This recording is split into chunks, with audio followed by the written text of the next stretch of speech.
le 28 décembre, Marie dit « Les premiers pleurs de mon enfant frémirent dans l'air 8 jours après la naissance.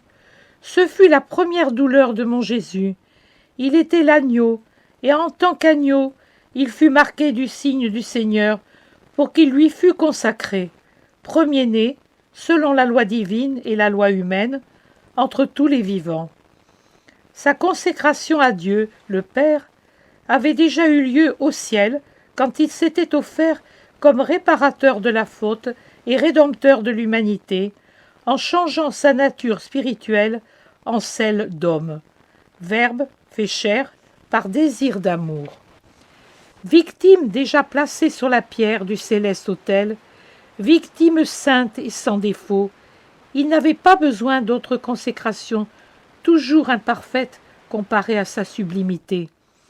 Mais telle était la loi, et personne en dehors de ceux à qui Dieu avait révélé la nature de mon Fils ne savait que l'enfant de la femme de Galilée était le Saint, loin du Seigneur, l'Éternel Pontife, le Rédempteur et Roi. La loi devait donc s'accomplir pour ce mâle premier-né, né au Seigneur, et offert à lui selon sa volonté. Les fils d'Abraham étaient tous circoncis, mais le signe sur les premiers-nés était vraiment l'anneau qui les unissait à Dieu et les consacrait à l'autel. Ceux qui n'avaient pas au préalable déjà subi pour le Seigneur ces épousailles mystiques ne pouvaient être offerts à notre autel. Les premiers-nés hébreux étaient 2 fois saints par leur circoncision et par leur offrande au temple. Et l'innocent qui pleurait sur mon sein après avoir versé les premières gouttes de ce sang, qui est pardon, était infiniment saint. Si ceux qui assistèrent au rite avaient eu l'esprit vivant, ils auraient compris quelle majesté se cachait derrière ces chairs d'enfants, et ils auraient adoré Dieu, apparu parmi les humains pour les amener à Dieu. Mais alors, comme aujourd'hui, les humains avaient le cœur encombré de choses pratiques et non de religion, d'intérêt et non de détachement du monde, d'égoïsme et non de charité, d'orgueil et non d'humilité. Le visage de Dieu n'apparut donc pas à leurs yeux, brillant dans les chairs de l'innocent. Pour connaître Dieu, il faut faire de sa recherche le but de la vie. Il se révèle alors sans plus de mystère, ou plutôt avec l'élément de mystère que, dans sa sagesse, il juge bon de garder pour ne pas vous réduire en cendres par sa splendeur. Sache-le, Maria, la vision de Dieu comme il est, et comme il n'est donné de le voir qu'au ciel, car au ciel il n'y a que des esprits que la sainteté aura rendus aptes à contempler Dieu, cette vision est d'une telle puissance que seule notre nature, faite à la ressemblance de Dieu, peut la supporter, tout comme un fils peut toujours voir la puissance et la beauté de son père sans se sentir effrayé et abattu. C'est au ciel, au-delà de la vie humaine, que l'homme assume sa vraie ressemblance à Dieu. C'est alors qu'il peut le fixer et accroître sa propre splendeur à la splendeur divine, sa béatitude en contemplant l'amour qui vous aime. Le sang de mon Fils, en coulant, appela un cortège pourpré d'autres sangs innocents.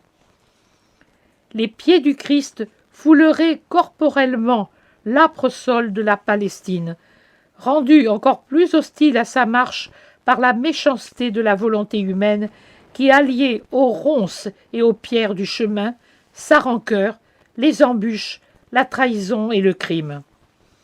Le roi des Juifs et le roi du monde n'a pas eu de doux et précieux tapis sous les pieds.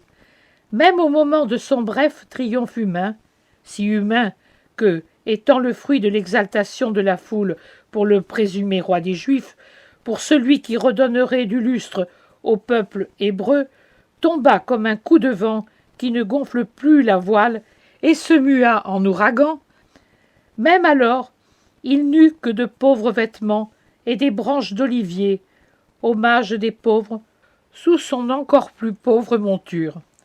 Mais ce que les humains ne voyaient pas, l'homme-dieu le voyait sur la terre, et Dieu le voyait au ciel.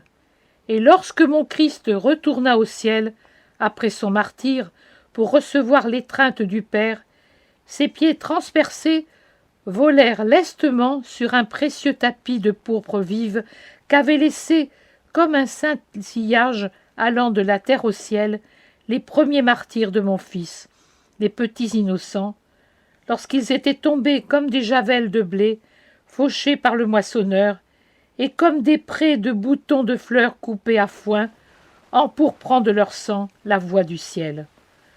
Toute rédemption a besoin de précurseurs qui la préparent, et non tant par la parole que par le sacrifice.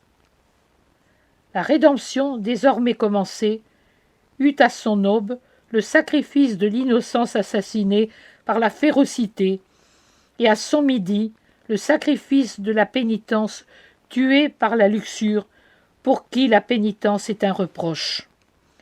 Le sang du Golgotha tomba entre ces deux sangs héroïques pour vous enseigner que c'est entre l'innocence et la pénitence que le Rédempteur se pose, et que le sang du Christ appelle votre sang à la gloire de la souffrance pour le sanctifier et sanctifier le monde, par l'union de votre sang au sang très saint de mon Fils.